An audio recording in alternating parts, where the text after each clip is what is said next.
नमस्कार बच्चों, आज हम सब कक्षा 7 की संस्कृत सुरभि के 10वें पाठ का व्याकरण संधि पढ़ेंगे। पिछली वीडियो में हमने इस पाठ का पहला पार्ट जो संख्या प्रयोग था उसको पढ़ लिया है। इसमें हम इसका दूसरा पार्ट जो संधि दी गई है उसको पढ़ेंगे। यानी संधि किसे कहते हैं। पठन्तु अवगच्छन्तु च, पढ़ो और समझो।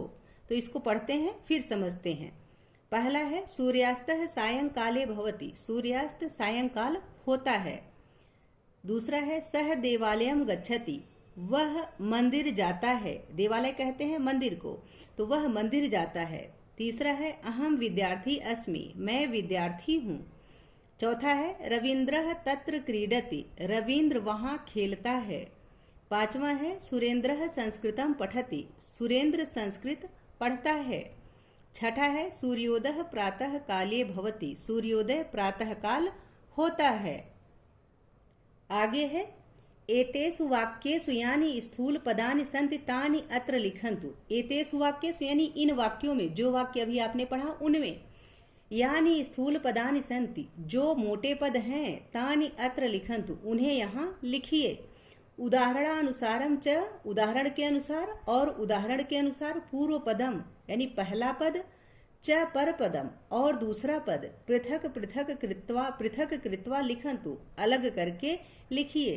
तो जिस प्रकार से आपको यहाँ उदाहरण दिया गया है, इसी प्रकार से आपको पहले पद को तथा दूसरे पद को अलग अलग करके लिखना है।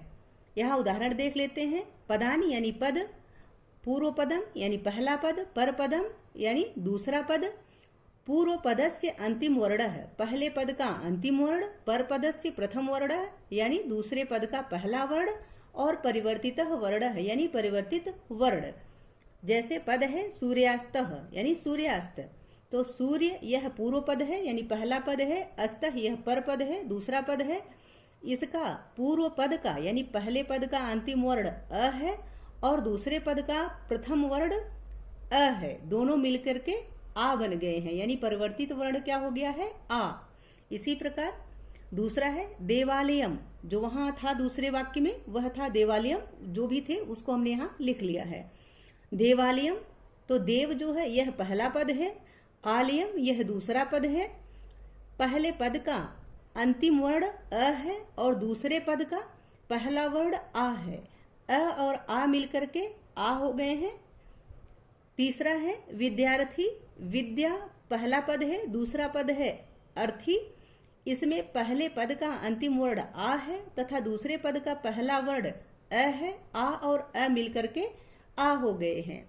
इसी प्रकार चौथा है रविंद्रः, रविंद्रः में रवि पहला पद है, इंद्रः दूसरा पद है, इसमें पहले पद का अंतिम वर्ण ई है और दूसरे पद का अंतिम वर्ण ई है, तो ई और ई छोटी ई मिलकर के बड़ी ई हो गए हैं। इसी प्रकार पांचवें में सुरेंद्र, यह पद है, जो पद दिया गया है वह है, सुर इसका पहला पद है, इंद्र इसका दूसरा पद है, पहले पद का अंतिम वर्ण अ है और दूसरे पद का प्रथम वर्ण ई है, तो अ और ई मिलकर के ए हो गए हैं। इसी प्रकार छठा है सूर्योदय यानी सूर्योदय, इसका पहला पद पूर्व पद क्या है सूर्य और पर पद यानी दूसरा पद है उदय है, तो पूर्व पद का पहले पद का अंतिम वर्ण अ है और दूसरे पद का पहला वर्ण उ है, तो अ और उ मिलकर के ओ हो गया है। ध्यातव्यम यानी ध्यान देने योग्य, यदा द्वयो वर्णयोः मेलनेन परिवर्तनम भवति तदा संधि भवति, जब दो वर्णों के मिलने से परिवर्तन होता है तब संधि होती है। यानी जब दो वर्ण आपस में मिलते हैं तो उनके मिलने से जो विकार उत्पन्न होता है, जो परिवर्तन होता है, उससे संधि का निर्माण होता है, उससे संधि बनती है। आगे देखते हैं। संधेः प्रमुखाः त्रयः भेदाः भवन्ति, संधि के प्रमुख तीन भेद होते हैं, यानी संधि के मुख्यतः तीन भेद प्रमुख होते हैं। पहला स्वर संधि, दूसरा व्यंजन संधि, तीसरा विसर्ग संधि। अत्र वयम केवलम स्वर संधे द्वौ भेदौ पठिष्यामः, अत्र यानी यहाँ, वयम यानी हम, केवल स्वर संधि के दो भेदों को पढ़ेंगे। पठिष्यामः यानी पढ़ेंगे, तो यहाँ हम केवल स्वर संधि के दो भेदों को पढ़ेंगे। स्वर संधि के दो भेद आपको पढ़ने हैं। दीर्घ संधि और गुण संधि। दीर्घ संधि भी स्वर संधि है, गुण संधि भी स्वर संधि है। यदा स्वर वर्णेन सह स्वर वर्णस्य मेलनेन किंचित परिवर्तनम भवति तदा स्वर संधि भवति। यदा यानी जब स्वर संधि के वर्णों के साथ स्वर वर्ण का मेल होता है, जब स्वर वर्ण के साथ स्वर वर्ण का मेल होता है, तब उनके मिलने से जो कुछ परिवर्तन होता है उसी परिवर्तन से वहां पे स्वर संधि होता है। यानी जब जो दो स्वर वर्ण आपस में मिलते हैं तो उनके मिलने से जो कुछ परिवर्तन होता है उसी से स्वर संधि होती है, स्वर संधि का निर्माण होता है। दीर्घ स्वर संधि। दीर्घ स्वर संधि, दीर्घ स्वर संधि का निर्माण कैसे होता है हम वह जान लेते हैं। पूर्व पदस्य अंतिम वर्ण प्लस पर पदस्य प्रथम वर्ण, यानी पहले पद का अंतिम वर्ण तथा दूसरे पद का पहला वर्ण मिलित्वा भवति, मिल करके होते हैं। तो क्या होते हैं यहाँ देखते हैं। अ और आ, यानी पहले पद का अ और आ यदि दूसरे पद के अ और आ से मिलते हैं तो आ होता है। ठीक है। इसी प्रकार पहले पद का अंतिम वर्ण ई या ई, यानी छोटी ई या बड़ी ई, जब दूसरे पद के छोटी ई या बड़ी ई से मिलते हैं तो बड़ी ई होता है। ठीक है। इसी प्रकार ऊ या ऊ, यानी छोटा ऊ या बड़ा ऊ, इनका मेल जब दूसरे पद के ऊ या ऊ से होता है तो वहां ऊ का निर्माण होता है, यानी बड़ा ऊ बनता है। किसमें? दीर्घ संधि में। पांचवा है री या री, यानी छोटी री या बड़ी री, इनका मेल जब दूसरे वर्ण के प्रथम वर्ण यानी री या री से होता है तो री का निर्माण होता है, यानी बड़ी का निर्माण होता है। दीर्घ का अर्थ होता है बड़ा होना, तो ये चाहे छोटे छोटे आपस में मिले, अ और अ का मेल होगा तो भी आ बनेगा, अ या आ का मेल आपस में होगा तो भी आ बनेगा। इसी प्रकार ई या ई का मेल होगा तो भी ई बनेगी, बड़ी ई का मेल होगा तो भी बड़ी ई ही बनेगी। इसी प्रकार बाकियों का भी है कि री, छोटी री, बड़ी ई, इनका मेल चाहे छोटी री से हो या बड़ी री से हो, लेकिन ये बड़ी री का ही निर्माण करेंगे। ठीक है। ये दीर्घ संधि का नियम है। अब इसका हम अभ्यास देख लेते हैं। अभ्यासः पूर्व पदम यानी पहला पद, पर पदम यानी दूसरा पद, पूर्व पदस्य अंतिम वर्ण है, पहले पद का अंतिम वर्ण, पर पदस्य प्रथम वर्ण है, पहले पद का दूसरे पद का पहला वर्ण, परिवर्तित वर्ण है यानी परिवर्तित वर्ण, संधियुक्त पदम, संधियुक्त पद। तो जिस प्रकार आपने उदाहरण में पढ़ा था उसी प्रकार यहाँ भी आपको करना है। ठीक है।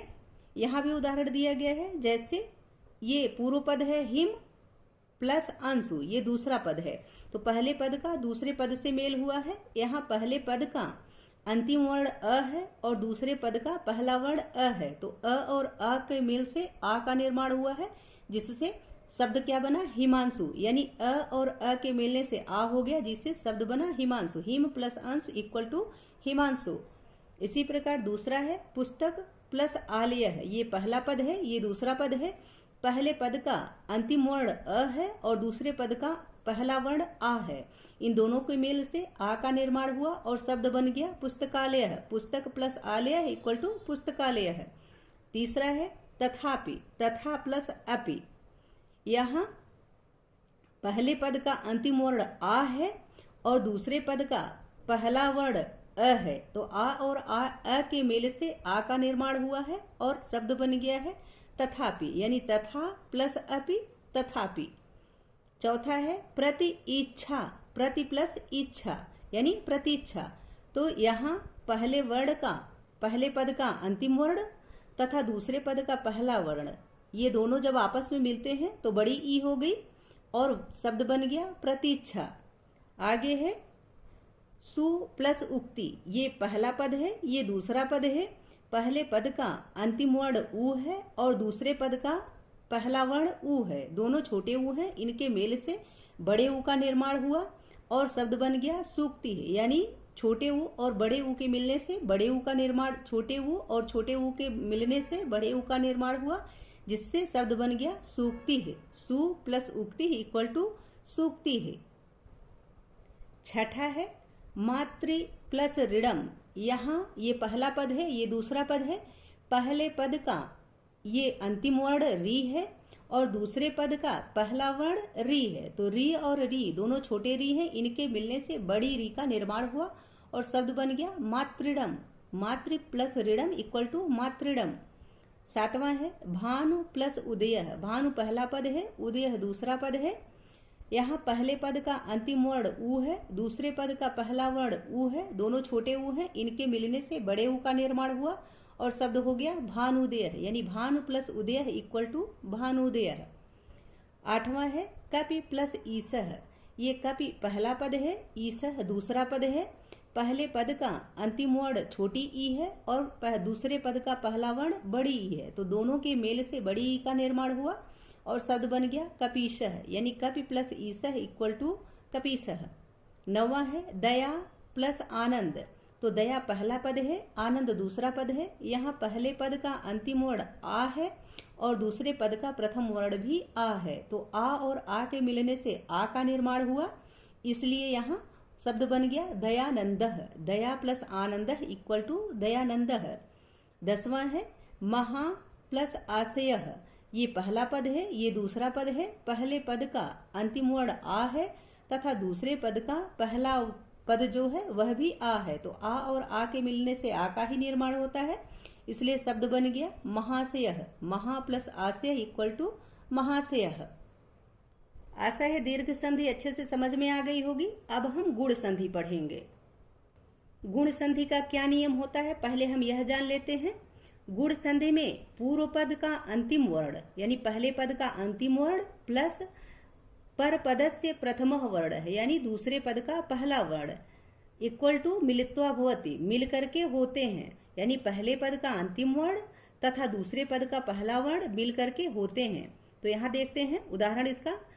पहले पद का अंतिम वर्ण चाहे अ हो या आ हो, जब ये दूसरे पद के ई या ई से मिलते हैं तो ए हो जाते हैं। ठीक है, इसी प्रकार पहले पद का अंतिम वर्ण अ हो या आ हो, जब ये दूसरे पद के प्रथम वर्ण से उ या उ से मिलते हैं, यानी इनका मेल अ या आ का मेल जब उ या उ से होता है तो ओ बन जाते हैं। इसी प्रकार पहले पद का अ या आ, इनका मेल जब री या री से होता है, यानी चाहे छोटी री या बड़ी री से होता है, तो ये अर बन जाते हैं। ठीक है, अब हम इसका अभ्यास कार्य देख लेते हैं। अभ्यासः, अब हम गुण संधि का अभ्यास कार्य देख लेते हैं। पूर्व पदम यानी पहला पद, पर पदम यानी दूसरा पद। पूर्व पद से अंतिम वर्ण है, यानी पहले पद का अंतिम वर्ण, पर पद से प्रथम वर्ण है, दूसरे पद का पहला वर्ण। परिवर्तित वर्ण है, यानी बदला हुआ वर्ण। संधि युक्त पदम यानी संधि से युक्त पद। तो संधि से युक्त पद क्या हुआ, नरेंद्र। इसका पहला नरेंद्र का पहला पद नर है और दूसरा पद इंद्र है, तो नर प्लस इंद्र नरेंद्र हुआ, जो कि इसका मिलन कैसे हुआ, पहले पद का अंतिम वर्ण अ है और दूसरे पद का पहला वर्ण ई है, तो अ और ई के मिलने से ए हो गया, जिससे संधि बनी नरेंद्र। पद क्या हुआ, नरेंद्र। नर plus Indra equal to Narendra. दूसरा है महा प्लस ईसह। इसमें पहला पद महा है, दूसरा पद ईसह है। पहले पद का अंतिम वर्ण आ है, दूसरे पद का पहला वर्ण ई है, तो आ और ई के मेल से ए हो गया, जिससे शब्द बना महेशः, यानी महा प्लस ईसह इक्वल टू महेशः। तीसरा है चंद्र, चंद्र प्लस उदय। तो इसमें यह पहला पद है चंद्र, उदय दूसरा पद है। इसमें पहले पद का अंतिम वर्ण अ है तथा दूसरे पद का पहला वर्ण उ है, तो अ और उ के मेल से ओ का निर्माण हुआ और शब्द बन गया चंद्रोदय, यानी चंद्र प्लस उदय इक्वल टू चंद्रोदय। चौथा है महा प्लस ऋषि। ये महा जो है यह पूर्व पद है, पहला पद है, दूसरा पद ऋषि है।